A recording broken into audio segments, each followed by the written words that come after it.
Assalamualaikum dan hai kepada semua pencatur. Baik, sebelum saya mula dengan video analisis untuk hari ini, saya nak umumkan yang pada minggu lepas pihak X-Chess Academy telah pun mengadakan satu camp catur secara online buat pertama kalinya. Dan ia merupakan satu camp yang positif dengan kehadiran peserta seramai lebih kurang 50 orang. Sememangnya saya boleh katakan ia satu camp online yang sangat berjaya lah. Jadi disebabkan permintaan yang ramai untuk adakan banyak lagi camp catur online, terutamanya pada musim kuarantin ni, sebab ramai yang tak tahu nak buat apa, ramai yang tak nak bazirkan masa. Jadi kami di X-Chess Academy telah pun bersetuju untuk mengadakan dua lagi camp catur online. Yang pertamanya untuk tahap beginner sahaja, macam yang saya tunjukkan di skrin sekarang ni. Dan yang kedua, kita ada satu camp catur online untuk tahap intermediate dan ke atas, lebih tinggi sikit lah. Jadi sebarang info mengenai camp ni korang boleh tengok di social media kami. Dan kat bawah di deskripsi saya akan sertakan link pendaftaran kat situ. Dan apa-apa pertanyaan korang boleh hubungi Encik Yusri di talian yang tertera lah. Baik, jadi kita kembali ke agenda kita pada hari ini. Hari ini saya nak bawa korang semua merentasi masa kembali ke tahun 1920-an, di mana satu legenda catur masih lagi hidup dan bermain catur dengan sangat hebat. Nama yang diberi ialah Jose Raul Capablanca. Bukan kapal, tapi Capablanca. Sebut betul-betul. Capablanca ni merupakan salah seorang idola saya. Dia merupakan juara dunia pada tahun 1921. Sememangnya merupakan seorang grandmaster yang hebat. Cukup dikenali dengan gayanya yang bermain secara pantas dan juga teknik endgame-nya yang sangat tepat dan hebat. Jadi Capablanca ni memang merupakan seorang legenda dalam sukan catur. Baik, game yang saya nak tunjukkan pada hari ini telah diambil pada tahun 1921, iaitu setahun selepas beliau dianugerahkan sebagai juara dunia. Kali ini Capablanca bermain sebagai putih menentang Peter A. Chase yang bermain sebagai hitam kat sini. Baik, jom kita tengok game ni. Permainan dimulakan dengan E4. Chase membalas dengan E5. Kita ada F4. Inilah opening yang dipanggil sebagai King Gambit, memberikan pawn F4 tu secara percuma kepada hitam. Kat sini hitam makan pawn tersebut. King Gambit accepted. Variasi utama untuk King Gambit ialah knight ke F3. Tapi dalam permainan ni, dalam game ni kita ada Queen ke F3. Capablanca memilih untuk bermain variasi Breyer Gambit. Hitam membalas Knight C6, mencuba untuk datang ke D4 menyerang Queen. Capablanca tidak membenarkan itu dengan menolak pawn ke C3. Knight F6. Kita ada D4, meluaskan kawasan petak tengahnya kat situ. Hitam D5, mencabar pawn tengah putih. Dan kita ada E5, menyerang knight di F6.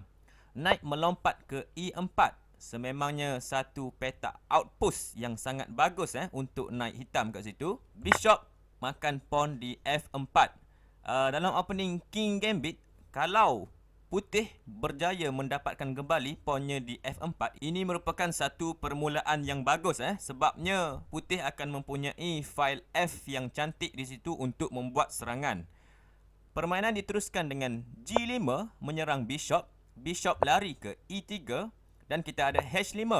Hitam bermain dengan sangat agresif kat sini memulakan serangan ke arah kubu king putih dengan idea untuk bishop datang ke G4 membunuh queen. Kalau kita dapat tengok kat sini, queen putih tak akan mempunyai tempat untuk melarikan diri. Dia akan terperangkap di kawasannya sendiri. Jadi kat sini Capablanca memainkan satu gerakan yang cukup menarik, cukup menarik, iaitu knight ke D2.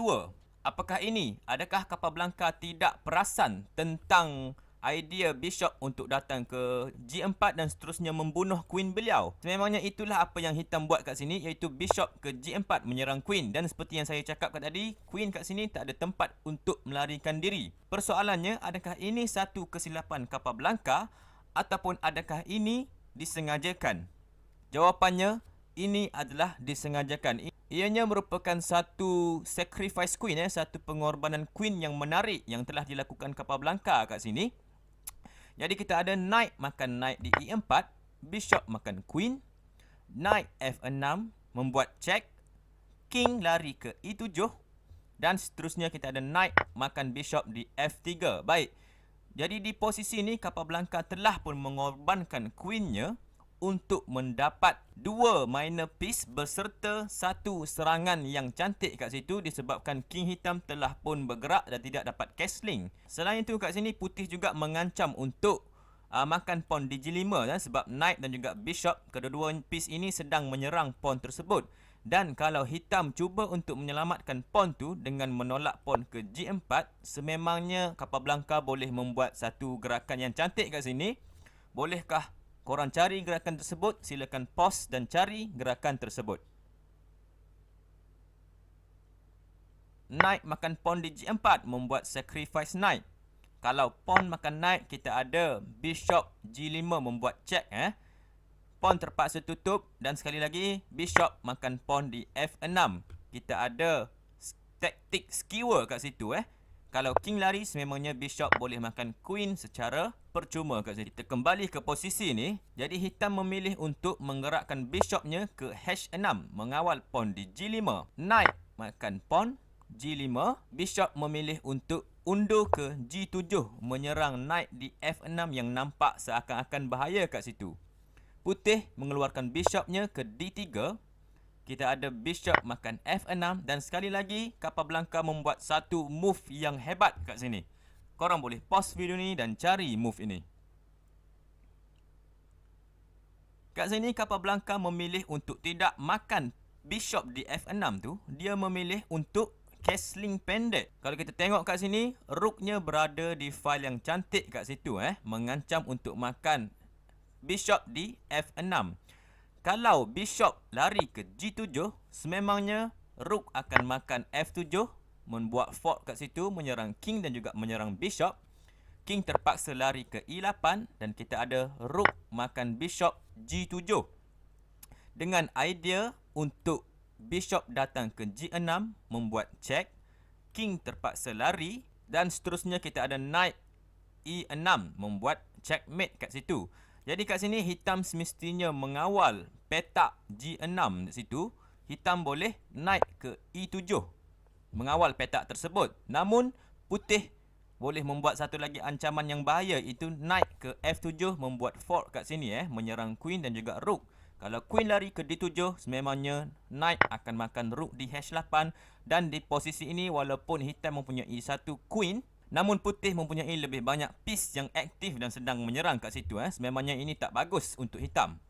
Baik, jadi kita kembali ke posisi ini. Kat sini hitam memilih untuk menggerakkan queennya ke G8. Kita ada rook makan bishop di F6 mengancam untuk makan pawn di F7. Rook F8 mengawal pawn tersebut. Rook A F1 sekali lagi menambah tekanan serangan ke arah pawn di F7. Knight D8. Sekali lagi hitam mengawal pawn tersebut. Jadi kalau kita tengok kat sini, posisi hitam sangat-sangatlah lemah, sangat cramp kat situ. Semua piece-nya menjadi pasif manakala putih pula menjadi aktif. Jadi kat sini Capablanca telah mengenal pasti satu benda penting, iaitu kesemua piece hitam telah pun berada di sebelah king side. Disebabkan itu, dia memilih untuk menyerang di sebelah queen side pula dengan gerakan pawn B4, mencuba untuk membuat serangan di sebelah queen side. Queen G7, kita ada H4 mengawal knight di situ. King ke E8, B5 dan hitam B6 menghalang kemarahan pawn tersebut. Kita ada bishop E2 dengan idea untuk datang ke F3 dan membuat serangan ke arah pawn di D5. Hitam knight E6 menyerang knight di G5 yang sangat bahaya. Putih bishop F3 meneruskan dengan plannya. Knight makan knight dan seterusnya kita ada bishop makan knight. Queen H7 dengan idea untuk membuat serangan balas. Mungkin datang ke C2 menyerang pawn kat situ. Putih Bishop makan pawn di D5. Sekali lagi menambah serangan ke arah pawn di F7.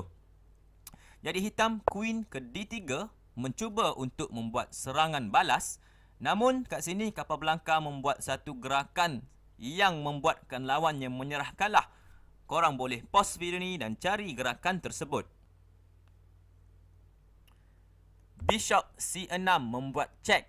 Dan seperti yang saya katakan tadi, A-chase telah pun menyerah kalah kat sini, resign. Jadi apakah yang berlaku kat sini? Jom kita tengok. Kalau king tersebut lari ke E7, sememangnya kita ada rook makan pawn di F7, membuat double check kat situ. Jadi king terpaksa lari ke E6. Seterusnya kita ada rook F1 datang ke F6 membuat checkmate. Baik, kembali ke posisi ni. Apa kata kalau king lari ke D8? Kita ada rook makan pawn F7 sekali lagi membuat open check kat situ, discover check. King terpaksa lari ke C8 dan seterusnya rook makan rook, rook makan rook dan rook makan rook sekali lagi membuat checkmate.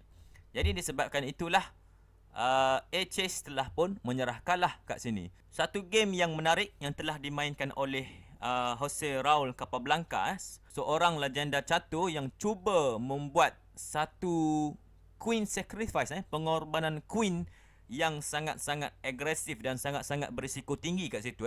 Idea-idea sebegini sememangnya hanya boleh dimainkan oleh pemain catur tahap tinggi sahaja. Kalau saya nak buat macam ni memang tak terfikir di akal, nak bagi queen free dengan hanya mendapat 2 piece. Itu memang idea yang memerlukan pemikiran tahap tinggi. Jadi game yang sangat menarik dan sangat bagus untuk dipelajari kat sini. Saya rasa itu saja untuk kali ini. Terima kasih kerana menonton. Silakan like, share dan juga subscribe kepada channel kami untuk terus menyokong usaha kami ni supaya kami lebih bersemangat untuk membuat video-video yang menarik. Jadi saya rasa itu saja. Selamat bercatur. Assalamualaikum. Bye-bye.